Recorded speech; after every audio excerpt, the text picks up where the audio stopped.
కరీంనగర్ శ్రీకృష్ణ భవన్ లో number 1 quality ఆహార పదార్థాలతో south Indian, north Indian dishes, Udupi veg తో పాటు అన్ని రకాల టీ, టిఫిన్స్, కాఫీ, జ్యూస్లు, ఐస్ క్రీమ్లు మీకోసం సిద్ధం. Court circle, Karimnagar. రోజు సోమవారం కలెక్టర్ ప్రజావాణిలో ఉన్నాము. రేకుర్తి 22A నిషేధిత పట్టాల నుంచి రేకుర్తి విద్యానగర్ భూములన్నింటిని కూడా తీసేయాలంటూ వీళ్ళైతే ఇప్పటికీ ఒక దగ్గర 1.5 year నుంచి తిరుగుతూనే ఉన్నారు. మనం కూడా ఎన్నోసార్లు వీడియో చేస్తాం, కానీ వీళ్ళ సమస్యకైతే పరిష్కారం రావడం లేదు. సో ఈ రోజు కూడా మళ్ళీ వచ్చారు. సో ఏం జరిగింది మరి, కలెక్టర్కి మళ్ళీ వీళ్ళు కంప్లైంట్ ఇవ్వడం జరిగింది. అసలు ఎలాంటి చర్యలు ఉంటాయి ఏంటి అనే విషయాలు వాళ్ళని అడిగి తెలుసుకుందాం. సార్ చెప్పండి, చాలా సార్లు వచ్చారు, అదే ఇష్యూ ఏమంటున్నారు సార్? అసలు అధికారులు ఏమంటున్నారు? అంటే మేము ఎప్పటిలాగే ఇప్పటికి 10ల సంఖ్యలో వచ్చి మేము ఫిర్యాదులు ఇవ్వడం జరిగింది. అయితే ఈ రోజు కూడా మేము లాస్ట్ 1 month నుంచి రాలేదు. ఈ మధ్య కొంతమంది కోర్టుకి వెళ్ళి ఆర్డర్స్ తెచ్చుకున్నారు కాబట్టి వాటి గురించి కూడా మేము మాట్లాడడానికి వచ్చాము. ఆ కలెక్టర్ గారు ఈ రోజు అందుబాటులో లేరు. మేము ఇన్ఛార్జి గారికి మేము మా యొక్క సమస్యను పూర్తిగా వివరించడం జరిగింది. వారు పూర్తిగా మొత్తం చాలా ఓపికగా విన్నారు. చాలా ఆయన కూడా సలహాలు ఇచ్చారు. మేము దీని గురించి పరిశీలిస్తామని చెప్పారు. కానీ ఇది ఏంటంటే 1 year అవుతుంది కాబట్టి మాకు కూడా ఓపిక నశిస్తుంది. మాకు తొందరలో ఈ సమస్య పరిష్కరించకపోతే మాత్రం వచ్చే వారం మేము కలెక్టరేట్ ముట్టడి కార్యక్రమానికి శ్రీకారం చుడుతున్నాం. మేము ఖచ్చితంగా దాదాపుగా 500-1000 మందితోటి మేము ఖచ్చితంగా కలెక్టర్ ఎదుట ధర్నా చేయడం జరుగుతుంది. త్వరలో మేము ముఖ్యమంత్రి గారికి ఒక 1000 మందితోటి పాదయాత్రగా వెళ్ళి లేదా బస్సు యాత్ర ద్వారా వెళ్ళి మేము ముఖ్యమంత్రి గారిని కలవడానికి ప్లాన్ చేస్తున్నాం. ఈరోజు అయితే కలెక్టర్ గారు లేరు. చాలా మాట్లాడాలని వచ్చాము, లాస్ట్ 1 month నుంచి రాలేదు. ఇంకా కలెక్టర్ మాకు అందుబాటులో లేదు. ఇన్ఛార్జ్ గారితో మాట్లాడాము. ఈ వారంలో పరిష్కారం కాకపోతే మాత్రం వచ్చే సోమవారం మేము ఖచ్చితంగా కలెక్టరేట్ ముట్టడి కార్యక్రమం చేపడతామని మీకు మీడియా ముఖంగా తెలియజేస్తున్నాం. మేడం చెప్పండి, ఇప్పటికి ఎన్ని టైమ్స్ వస్తున్నారు, ఏం చేయాలనుకుంటున్నారు? నా పేరు కృష్ణవేనండి. మేము ఇప్పుడు 10 times వచ్చామండి ఇక్కడికి. 1.5 year నుండి సఫర్ అవుతున్నాము ఈ సమస్య గురించి. ఇప్పటికీ అయితే రిజిస్ట్రేషన్ కావట్లేదు, నిలిచిపోయాయి. అక్కడ ఉన్న ల్యాండ్స్ అన్ని మొత్తం నిలిచిపోయాయి. భూముడు అమ్ముడు కొనుడు 2 లేకుండా పోయాయి. మరి ఇప్పుడు మేము కష్టపడి తీసుకున్నాము, పిల్లల హైయర్ స్టడీ కోసం తీసుకున్నాం. వాటిని అమ్మకుండా మాకు ఇలా చేస్తే ఇలా గవర్నమెంట్ ఎందుకు ఈ సమస్యను పరిష్కరిస్తలేదు? ఇప్పుడు ఒక రోజు కాదు, 2 రోజులు కాదు, 10 నెలల నుండి కూడా మీ దృష్టికి రాలేదా ఈ సమస్య?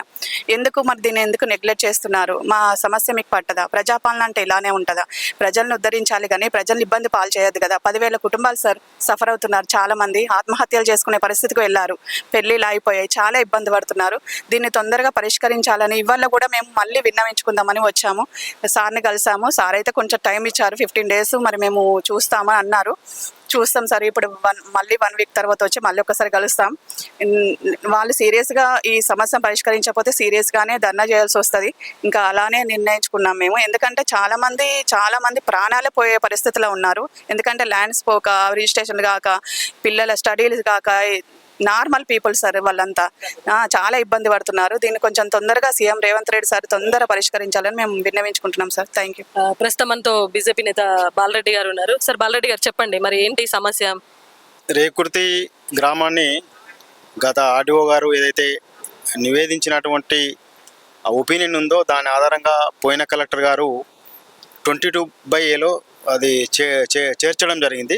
మేము అప్పుడు కూడా తాను అక్కడ ఉన్నటువంటి గ్రామస్తులందరం, అదే చుట్టుపక్కల అందరం కూడా ఇది ఇమ్మీడియట్గా వ్యతిరేకించాలి. నిషేధం చేర్చడం వల్ల కూడా 22/A చేర్చడం వల్ల ఇబ్బందులు అవుతాయి. గవర్నమెంట్ ఆక్యుపేషన్ చేసుకునే పరిస్థితి ఉంటుంది. కాబట్టి అప్పటి నుంచే, అంటే గత 1 సంవత్సరం నుంచి కూడా ఈ నిషేధ జాబితాలు చేర్చిన అనంతరం కూడా కలెక్టర్ గారికి రావడం, అదే మంత్రులకు కానీ, తర్వాత అందరికి కూడా రాజకీయ పరంగా కానీ ప్రతి ఒక్కరికి కూడా ఈ ప్రభుత్వం ఏది ఉందో కాంగ్రెస్ ప్రభుత్వాన్ని కూడా రిప్రజెంట్ చేయడం జరిగింది. మేము ఇమ్మీడియట్గా కూడా అక్కడ ఉన్నటువంటి ఏదైతే గత 70-80 ఏళ్ళ నుంచి కాసరాప్పటి నుంచి కూడా పహానీలలో పట్టా నమోదైనటువంటి భూములు ఏవైతున్నాయో ఆ గతంలో యజమానులు ఎవరన్నా కానీ, అది ముస్లింలు కానీ ఇంకెవరన్నా కానీ, వారు ఉన్నటువంటి ఏదైతే యజమానులు ఉన్నారో వారి ద్వారానే కొనుగోలు చేయడం జరిగింది.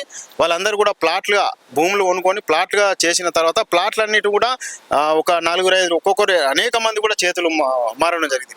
మారడం వల్ల ఏంది, ఇండ్లు కట్టుకున్నారు. చాలామంది కూడా పెద్ద అక్కడ ఉన్నటువంటి ప్లాట్లు ఏవైతున్నాయో 10,000 ప్లాట్లలో నాకు తెలిసి 7-8,000 ప్లాట్లలో కూడా ఇండ్లు జరగడం జరిగింది. ఇండ్లు కట్టుకున్నారు, తర్వాత వాళ్ళనే ఇళ్లలో కూడా నివసిస్తున్నారు. అప్పుడు లేని కాసరాప్పుడు లేనిటువంటి ఏదైతే ఉన్నదో పట్టా అప్పుడు తర్వాత 97 తర్వాత రకరకాలుగా అప్పుడప్పుడు ఈ రేకుర్తుల భూములను నిషేధితులు పెట్టడం, రిజిస్ట్రేషన్లు ఆపడం. ఈ ఆపడం వల్ల మొన్న 2018 ఆపడం వల్ల కూడా మేము కోర్టు ఆర్డర్ తెచ్చుకుంటూ కూడా రిజిస్ట్రేషన్లు చేసుకుంటున్నాం. ఈ తర్వాత ఏదో ప్రక్రియ జరుగుతుందో దీన్ని పూర్తిగా కూడా అనేక మార్లు కూడా గతం నుంచి కూడా అనేక మార్లు కూడా రేకుర్తి ఏదైతున్నాయో ముస్లింలు వెళ్ళిపోయిన వాళ్ళు కాసుల నుంచి కాసుల తర్వాత వాళ్ళు అమ్ముకున్న భూములు మొత్తం వెళ్ళిపోయారు. వాళ్ళకి ఎట్టి పరిస్థితుల భూములు లేవు.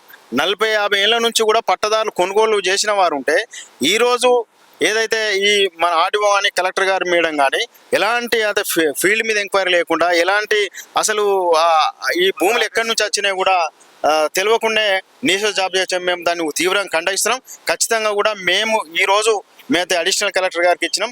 మా యొక్క ఏదైతే రేకులకు సంబంధించిన విషయాన్ని పూర్తిగా కూడా వారు అవగాహన చేసుకున్నారు. మేము మాట్లాడతా ఖచ్చితంగా కూడా సీసీఎల్ హైదరాబాద్ కూడా మేము మాట్లాడతామని చెప్పిండు. హైదరాబాద్ మేము మాట్లాడి సీసీఎల్ ద్వారా పరిష్కారం చేస్తామని హామీ ఇచ్చిండు. దానికి అనుగుణంగా మేము కూడా అన్నాం. మేము అందరం కూడా ఏమంటామంటే మేము హైదరాబాద్ వెళ్తాం, సీసీఎల్కి వెళ్తాం.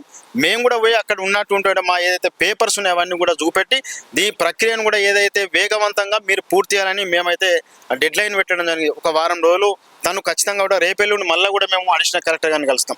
ఖచ్చితంగా కలిసి ఏదైతే డెడ్ లైన్ ఉందో ఆ లైన్ తర్వాత తదుపరి పరిణామం ఏ విధంగా ఉన్నా కూడా కలెక్టరు ముట్టడి లేకుంటే ఇంకే విధమైన పరిణామాలు దానికి ఖచ్చితంగా ప్రభుత్వము దానికి బాధ్యత వహించాలి. ఏదైతే అక్కడ ఉన్నటువంటి ప్లాట్లు కొనుగోలు వారు ఏమంటున్నారంటే మేము ఈరోజు ఏమంటున్నారంటే మేము ఖచ్చితంగా కూడా మా ప్లాట్లు మా పిల్లల చదువుకుల కొరకు లేకుంటే పెళ్లిళ్ళ కొరకు ఇవి లేవు కాబట్టి మేము అమ్ముకునే పరిస్థితులు ఆగిపోతున్నాయి. కాబట్టి ఈరోజు ఎంబీబీఎస్లో ఏదైనా బి కేటగిరీ ఏ కేటగిరీలో 25 లక్షల రూపాయలు 13 లక్షలు కావాలి. వాళ్ళు చదివించుకునే ఆలోచన ఉంటుంది. వాళ్ళు అట్లాంటి కోరికలు ఉన్న వాళ్ళు కూడా ఈరోజు భూమి అమ్ముకుంటే నా డబ్బులు వస్తాయి. కాబట్టి వాళ్ళు ఆత్మహత్యలు చేసుకుంటాం. మేము ఖచ్చితంగా కూడా కలెక్టరేట్ ముందనే ఇక్కడనే కిరోసిన్ పెట్రోల్ వేసుకొని మేము ఇక్కడ ఆత్మహత్య చేసుకుంటాం. దానికి బాధ్యత మాత్రం ఈ యొక్క ప్రభుత్వం బాధ్యత వహించాలి. కలెక్టర్ గారు పోయిన కలెక్టర్ గారిని ఆర్డీఓని బాధ్యత వహించాలి. ఖచ్చితంగా కూడా మేము కలెక్టర్ గారి మీ యొక్క మీడియా ద్వారా ఈ సుమన్ టీవీ ద్వారా తెలియజేస్తున్నాం. కలెక్టర్ గారు మీరు ఒక్కసారి రేపు ఎల్లుండి ఈ 2-3 రోజులు ఈ వారం లోపలే మీరు ఖచ్చితంగా కూడా యాక్షన్ తీసుకోవాలి. మీరు సీసీఎల్కి పంపుతారా, ఏం చేస్తారు, సీఎంతో మాట్లాడతారు, మాకు సంబంధం లేదు. ఇమ్మీడియట్గా కూడా ఈ యొక్క 22A బై ఏదైతే ఉందో దానిలోకి వెళ్ళి ఈ పట్టా సర్వే నంబర్లు ఏదైతే సీలింగ్ గతంలో విడిచిపెట్టిన 70-75 ఇందిరాగాంధీ తీసుకొచ్చినప్పుడు ఏదైతే ఉందో చట్టంలో పోని అవి ఆ సీలింగ్ అవి విడిచిపెట్టండి. కానీ మిగతా ఏదైతే రెగ్యులర్గా ఉన్న సర్వే నంబర్లు మాత్రం ఖచ్చితంగా కూడా రిజిస్టర్ చేయడానికి మీరు అనుమతి ఇవ్వాలని మేము సుమన్ టీవీ ద్వారా తెలియజేస్తున్నాం. మేడం, నా పేరు శ్రీనివాస్. నేను రేగుర్తి వాస్తవాన్ని. చిన్న బిజినెస్ ఉంది, చిన్న పని చేసుకుంటే మెకానిక్. అదే అక్కడ ఉన్న వాళ్ళందరూ దాదాపు 90% పేద మధ్య తరగతులు మేడం.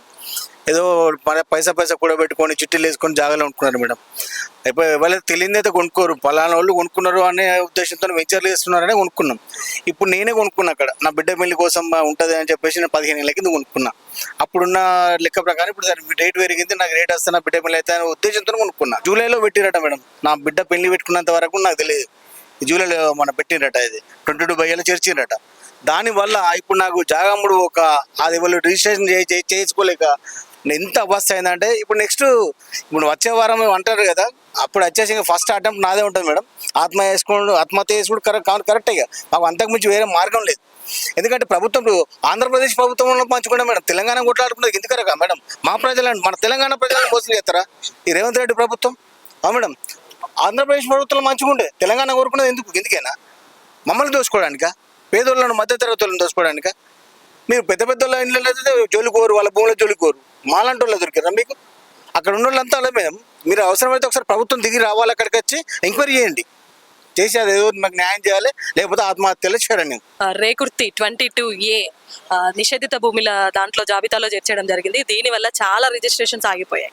ఇంతకుముందు చాలా సార్లు కూడా మనం చేయడం పెళ్లిళ్ళు, పిల్లల చదువుల కోసం భూములు కొనుక్కొని ఒక పక్క రిజిస్ట్రేషన్స్ ఆగిపోతే వీళ్ళు ఎవరికి అమ్మలేక చాలా ఇబ్బందులు పడుతున్నారు. చాలా మంది అసలు బ్రతుకు జీవనం సాగించలేకపోతున్నారు. కొంతమంది చనిపోవడం కూడా జరిగింది దీంట్లో చాలా మంది. సో ఇప్పటికైనా ప్రభుత్వం పట్టించుకొని కొంత ఫీల్డ్ మీదకి వచ్చి అక్కడ ఏం జరుగుతుందో ఎంక్వైరీ చేయాలి, మాకు కొంత న్యాయం చేయాలంటూ వీళ్ళు ఈరోజు మళ్ళీ కలెక్టర్ ఆఫీస్కి రావడం జరిగింది. సో ఇప్పటికైనా కలెక్టర్ గారు పట్టించుకొని వీళ్ళకి న్యాయం చేయాలని మన సుమన్ టీవీ ద్వారా అయితే ప్రత్యేకంగా విజ్ఞప్తి చేస్తున్నాం. కెమెరా పర్సన్ వేణుతో లావణ్యారెడ్డి, సుమన్ టీవీ, కరీంనగర్.